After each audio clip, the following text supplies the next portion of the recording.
Welcome into the official. We are finishing up our 2025 mock draft. This is about the fourth one, I think, in the cycle this year.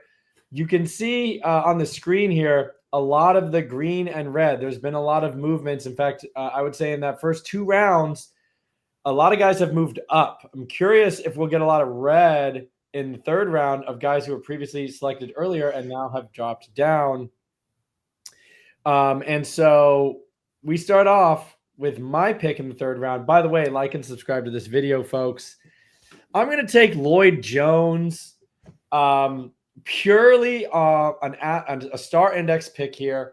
He's got the strongest arm in the class with a 60 velocity. That's huge. Athletic guy, over 90 star index. Like, he just kind of has all the components to be a real breakout. And, I think there's probably some rawness to his game, his ability to kind of process, read a defense. But physically, all the tools are there. At this point in the draft, I have no problem just banking solely on elite upside here. Going to Matt for the 302. All right. I'm going to get Harry Dalton here, running back to USC. Whoa. I was not a fan of him until recently. Listed as athlete on 24/7. I mean, he's a good size back with good athletic testing. And what really stood out to me is his power and his physicality. I mean, he can really plow through some people at his, he only being 200 pounds. And I think he can probably add on a good 10, 15 pounds. Going to USC, I think he could be the next feature back there. I mean, that's out of nowhere. He's not even in. Is he even in our index or our star index database? Yeah, he is. Yeah. Okay. I think he's a high 3-star. Okay. Yeah, I have not heard that name yet. Congratulations for the biggest wow pick so far. David, you're up. Yeah, he's 75th percentile in the athletic model. I'll go with. So I'm deciding between two quarterbacks. I'm going to be a slave to the model. I'll go with Camario Taylor. I think he's a freak. He's flawed. He's flawed with his accuracy, and he's gonna play backyard ball and all that. So, but I think like his CFF upside at least is really high, and his traits are really good. But yeah, I mean that's the gist of it. And I mean, of course, he could completely flame out and never do anything, but I think you do have that, back of the pocket card to play. Transfer down to G5, and then he could be like 100 yards on the ground type of guy, like a freaking DeQuan Quinn DeQuan Finn when he was back at Toledo. So you've got more than one out there, I think, with Camario Taylor. Okay, I know what I'm doing. Just decided it on the fly here. Give me Bryce Baker. Love adding him here in the third round.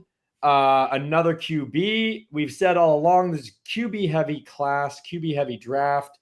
And, I have no problem just stacking as many with potential upside as we can. His star index isn't quite as high.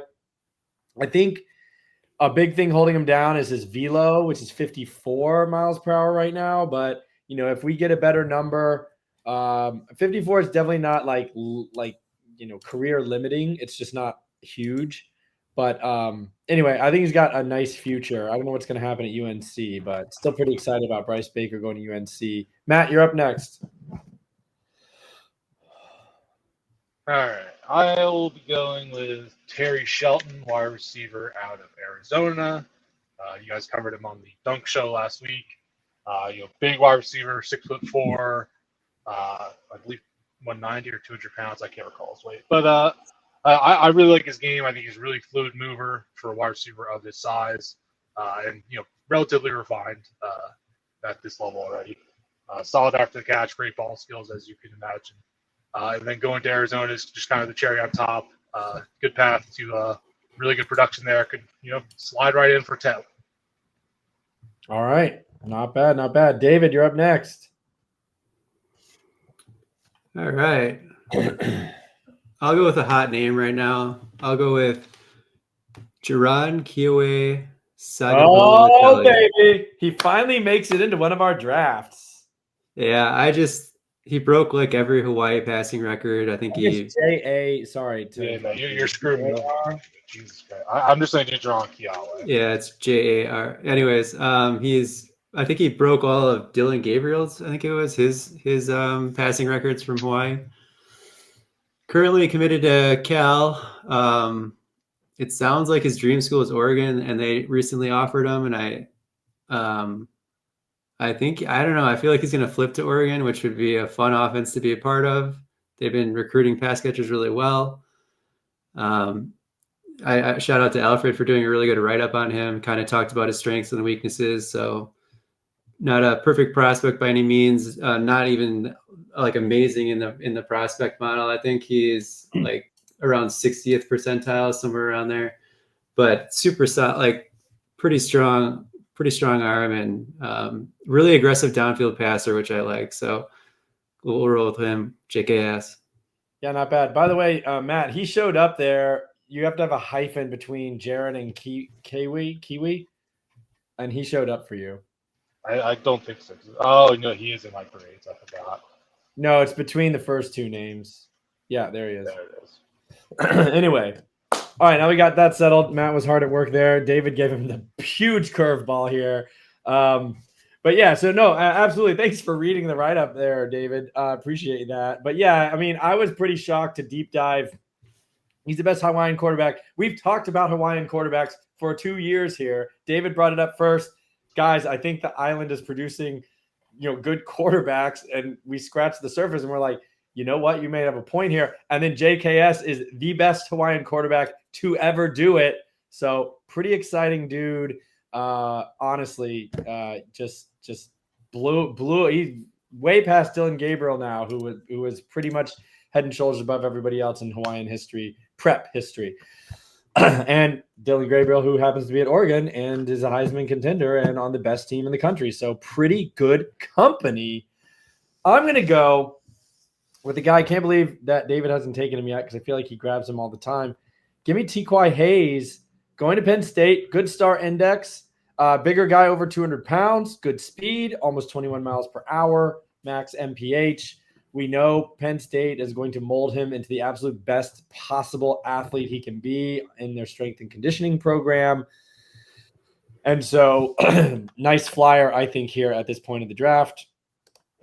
Not even a flyer, but I think that's a solid, he checks a lot of boxes as a prospect for me. Matt, you're up next. All right. I think I'm going to go. All right. I think it'll be another new name for our mocks. Latier Brooks, wide receiver, committed to Alabama. Ooh, yeah. Just kind of a small lightning bolt kind of wide receiver, but solid ball skills actually for somebody his size. Can actually go up and get it a bit. It does look like Caleb Cunningham is probably going to flip to Ole Miss. So I think Latier will then probably become their top wide receiver in the class. And then hopefully carve himself a role early year one. A really dynamic, fast player. A lot of ways you can go. Yeah, nice pick there. I think he's an interesting guy. So you mentioned Ole Miss. Just as a side note, I think honestly, after UF gave Billy Napier essentially the 2025 guarantee, and now Kiffin seems like he's going to be at Ole Miss next year, they have kind of been making some serious moves on the recruiting trail. Deuce Knight was at their win over who the hell they beat? Who'd they beat the other day? Georgia. Okay, yeah. So Deuce Knight was there for their win over Georgia. He might flip to Ole Miss. You've got this flip here. Lane Kiffin absolutely cooking right now. Now that the rumors of him going to UF seem to be kaput. I never believed it was going to happen anyway because I'm masochist. David, you are up next. I'll go with I'll be a slave to the rankings this time. I'll go with the On3 Industry RB2, Kylan Deere, going to Alabama. He's ranked really, really high. I think we like him in general. His receiving production isn't great. Although he got like a 3. So he got like a 3-point bump in his scouting grade, I think, during like the camps over the summer, because they really surprised him with how good of a pass catcher he was. I did see some like over the shoulder stuff on his tape, but his overall production just isn't really there. So it just could be, the offense just doesn't really do that often. I don't know exactly. So it's a bit of a mystery there, but also what is he, 66.6 percentile. He's got a little 666 going on there, bad omen in the athletic model, but bad juju for you. Yeah, but still a good athlete, real strong, compact runner. So I'll go with him. Okay. It's my turn. It's my last pick, and I got the guy I'm trying to get. Probably the latest entry riser in the database, and a guy that I've seen some buzz in the industry as well. Give me Georgia Tech's own J.P. Powell, running back, who comes in as the third in our star index this year with a 96 rating. He's plenty fast, surprisingly very strong, even though he's only listed at 190. Obviously, I'd like to see him get a little above 200, but I do think even in the NFL level, we're seeing some guys be pretty productive sub 200. It's not out of the question the way that it kind of used to be.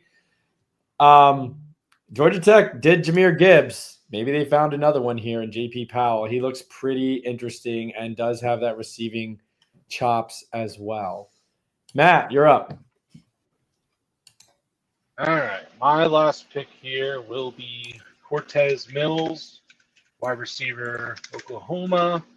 I've liked him for a while now. I think he's just got a good feel for the position. Not the best athlete out there, but he's got fantastic ball skills. I think he was injured the first half of this season, and he came back pretty strong, pretty quickly. A few 100-yard gains from what I was able to gather. So not too many concerns there. But I just think he's a good receiver and good value for this late. All right, not bad, David. You have the honors. Finish us up. Round 3, pick number 36, our 2025 official Mr. Irrelevant for now. All right. I am in scramble mode. Give me... What happened to the vibes? You run out of vibes over there? I literally ran out of vibes. Holy cow. Give me people, I don't know, Malik Washington. We covered him. I just thought of him because we covered him in the Dunk Show. Pretty athletic guy. He's finally hitting some of the production thresholds that I was waiting for him to hit. Earlier this year, he was still in like the 6 YPA area, and he's back over 9. So I don't know. He was old for the class, stuff like that. But I believe he was the elite. He was at the Elite 11 finals. He was in the top 11. So that's a decent indicator there. And then I guess he would follow up Billy Edwards over there at Maryland. Yeah, that's a really good point and probably something that I need to consider. I love the star index. Don't get me wrong, but I don't know. Malik Washington finishing top 11 in the Elite 11. He's got serious burst and athleticism as well. He's a 2-sport, so that holds him back, but he's 21 miles per hour for a quarterback. That's crazy good. I mean, maybe he should go over, Bryce Baker and Lloyd Jones, who I picked. So that's a learning point for me, a lesson learned for me. I need to move Malik Washington up, keep that name on my radar. Gentlemen, thanks. This was great. Those are your top 3 rounds for a 2025 class. I don't know, quarterback heavy, top 4 picks. Then we got 5, 6, 7, 8, 9, 10, 11 QBs in the top 36. So I guess it's about balanced, I suppose. But anyway, certainly top heavy with the QBs. And I think that's the way it should be this year. Boys, thanks a lot. That'll do it here on The Official. Like and subscribe. Stick with us.